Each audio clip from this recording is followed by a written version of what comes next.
Hello friends, good morning and welcome back to our channel simplified trading. तो आज हम सीखेंगे कि price to book value ratio क्या होता है।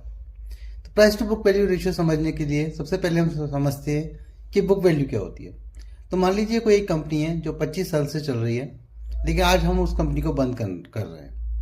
तो जब हम कंपनी बंद करते हैं तो हमें उसके सारे एसेट्स बेचने होते हैं और अपनी सारी लायबिलिटीज़ को चुकाना होता है।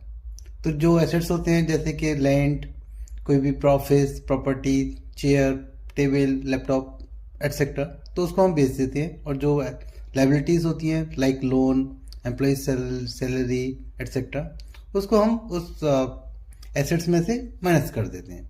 तो जो पैसा बचता है उसको हम कंपनी की ओवरऑल बुक वैल्यू बोलते हैं। और जब हम उस ओवरऑल बुक वैल्यू को टोटल नंबर ऑफ शेयर से डिवाइड करते हैं तो जो हमारे पास रिटर्न आता है उसको बोलते हैं हम बुक वैल्यू पर शेयर। और जब price to book value ratio निकालते हैं तो जो कंपनी का करंट मार्केट प्राइस होता है एक शेयर का, उससे हम बुक वैल्यू को डिवाइड कर देते हैं। तो जो निकल के आता है वो आता है price to book value ratio.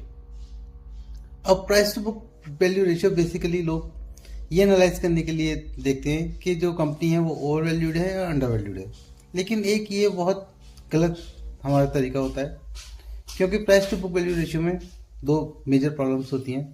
सबसे पहली बात ये कि कोई भी कंपनी अंडर वैल्यूड है या ओवर वैल्यूड है, ये हम बेसिकली कंपनी की जो अर्निंग होती है, अर्निंग कैपेसिटी होती है, उससे एनालाइज करते हैं, ना कि कंपनी के पास कितने एसेट्स हैं उससे एनालाइज किया जाता है। और दूसरी जो मेजर प्रॉब्लम है कि मान लीजिए कंपनी के पास एक बहुत सारा जो है लैंड है जो कि उसने 25 साल पहले 1 करोड़ रुपए में खरीदी थी, लेकिन आज उसकी वैल्यू 100 करोड़ से भी ज़्यादा है। लेकिन जो बुक्स में उसकी वैल्यू है वो कंपनी अभी भी 1 करोड़ ही दिखा रही है। तो उससे उसकी एग्जैक्ट जो बुक वैल्यू है और जो एग्जैक्ट एसेट वैल्यू है वो पता नहीं चलती। तो कभी भी हमें प्राइस टू बुक वैल्यू देख के कंपनी को ओवर वैल्यूड या अंडर वैल्यूड नहीं समझना चाहिए। सिर्फ एक कंडीशन में हम कंपनी को ओवर वैल्यूड या अंडर वैल्यूड मान सकते हैं, जब उसकी जो अर्निंग कैपेसिटी है वो उसके एसेट्स पर डिपेंड करती हो। अगर किसी कंपनी की अर्निंग कैपेसिटी उसके एसेट्स पर डिपेंड नहीं कर रही है तो हमें price to book value ratio देखकर उसको जज नहीं करना चाहिए। Thank you. तो अगर आपको ये हमारी जानकारी अच्छी लगी हो तो हमारे चैनल को सब्सक्राइब करें, लाइक करें और अपने दोस्तों के साथ शेयर करें और बेल आइकन दबाएं, जिससे कि आप कोई भी न्यू अपडेट्स मिस ना करें। Thank you.